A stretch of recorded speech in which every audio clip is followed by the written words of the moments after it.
ବଙ୍ଗୋପସାଗରରେ ବାତ୍ୟା ଭୟ ମେ ଦ୍ୱିତୀୟ ସପ୍ତାହରେ ଆସୁଛି ବାତ୍ୟା। ଏଠାରେ କରିପାରେ ଲ୍ୟାଣ୍ଡଫଲ୍।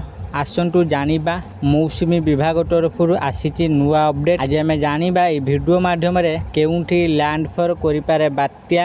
ଆସନ୍ତୁ ଆଜି ଆମେ ସେହି ବିଷୟରେ ଜାଣିବା, ଏହାର ପ୍ରଭାବ କେଉଁ ରାଜ୍ୟ ଉପରେ ପଡ଼ିବ ସେ ସବୁ କିଛି ଆମେ ଆଜି ଜାଣିବା ଏହି ଭିଡ଼ିଓ ମାଧ୍ୟମରେ। ତେଣୁ ଭିଡ଼ିଓକୁ ଆରମ୍ଭ କରିବା ପୂର୍ବରୁ ଆପଣ ସମସ୍ତଙ୍କୁ ଅନୁରୋଧ, ଯେଉଁମାନେ ଏପର୍ଯ୍ୟନ୍ତ ଆମ ଚ୍ୟାନେଲକୁ ସବସ୍କ୍ରାଇବ୍ କରିନାହାନ୍ତି ଆପଣମାନେ ଏବେ ହିଁ ଆମ ଚ୍ୟାନେଲକୁ ସବସ୍କ୍ରାଇବ୍ କରନ୍ତୁ ଆଉ ଏହି ଭିଡ଼ିଓକୁ ବହୁତ ମାତ୍ରାରେ ଲାଇକ୍ ସେୟାର କମେଣ୍ଟ କରନ୍ତୁ। ଏବେ ଚାଲନ୍ତୁ ଡେରି ନ କରିକି ଆଜିର ଏହି ଭିଡ଼ିଓଟିକୁ ଆରମ୍ଭ କରିବା।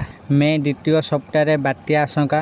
8 ରୁ 9 ତାରିଖ ମଧ୍ୟରେ କେରଳ ଉପକୂଳରେ ସୃଷ୍ଟି ହେବ ଘୂର୍ଣ୍ଣିବଳୟ। ତେବେ ଏହାର ଦିଗ କେଉଁଠିକି ଯିବ ତାହା ଘୂର୍ଣ୍ଣିବଳୟ ସୃଷ୍ଟି ହେବା ପରେ ସ୍ପଷ୍ଟ ହେବ ବୋଲି କହିଛନ୍ତି ପାଣିପାଗ ବିଶେଷଜ୍ଞ।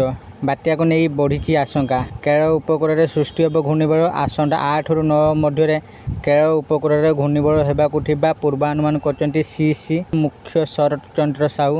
ଏହି ଘୂର୍ଣ୍ଣିବଳୟ ବାତ୍ୟା ରୂପ ନେବ, କିନ୍ତୁ ଏହା ଦିଗ କେଉଁ ଆଡ଼ରେ ହେବ ତାହା ଏବେ ସ୍ପଷ୍ଟ ନାହିଁ। ଘୂର୍ଣ୍ଣିବଳୟ ସୃଷ୍ଟି ହେବା ପରେ ବାତ୍ୟା ଦିଗ ସ୍ପଷ୍ଟ ହେବ ବୋଲି ସେ କହିଛନ୍ତି।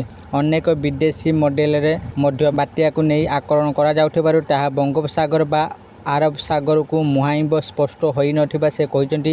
କିନ୍ତୁ ବିଭିନ୍ନ ବିଦେଶୀ ମଡେଲ ବଙ୍ଗୋପସାଗରରେ ବାତ୍ୟା ଆଶଙ୍କା ଦେଇଛନ୍ତି। ତେଣୁ ଆଉ କିଛି ଦିନ ମଧ୍ୟରେ ଏହା ସ୍ପଷ୍ଟ ହେବ।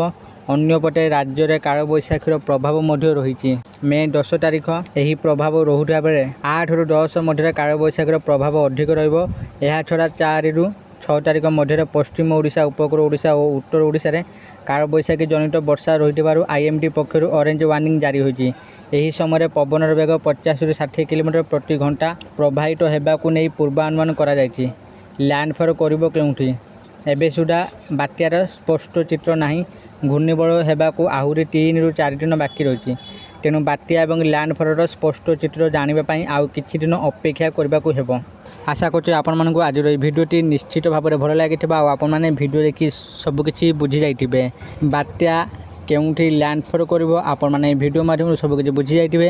ଯଦି ଆପଣମାନଙ୍କୁ ଏହି ଭିଡ଼ିଓଟି ଭଲ ଲାଗିଥାଏ ଦୟାକରି ଏହି ଭିଡ଼ିଓକୁ ବହୁତ ମାତ୍ରାରେ ଲାଇକ୍ ସେୟାର ଓ କମେଣ୍ଟ କରନ୍ତୁ। ଆଉ ଯେଉଁମାନେ ଏପର୍ଯ୍ୟନ୍ତ ଆମ ଚ୍ୟାନେଲକୁ ସବସ୍କ୍ରାଇବ୍ କରିନାହାନ୍ତି ଆପଣମାନଙ୍କୁ ଅନୁରୋଧ, ଆପଣମାନେ ଏବେ ହିଁ ଆମ ଚ୍ୟାନେଲକୁ ସବସ୍କ୍ରାଇବ୍ କରନ୍ତୁ। ଆଜି ପାଇଁ ଏତିକି, ପୁଣି ଦେଖା ହେବ ଆଉ ଏକ ନୂଆ ଭିଡ଼ିଓରେ। ସେତେ ପର୍ଯ୍ୟନ୍ତ ମୁଁ ଦୀପୁ ଆପଣମାନଙ୍କଠାରୁ ବିଦାୟ ନେଉଛି। ରହୁଛି, ଧନ୍ୟବାଦ।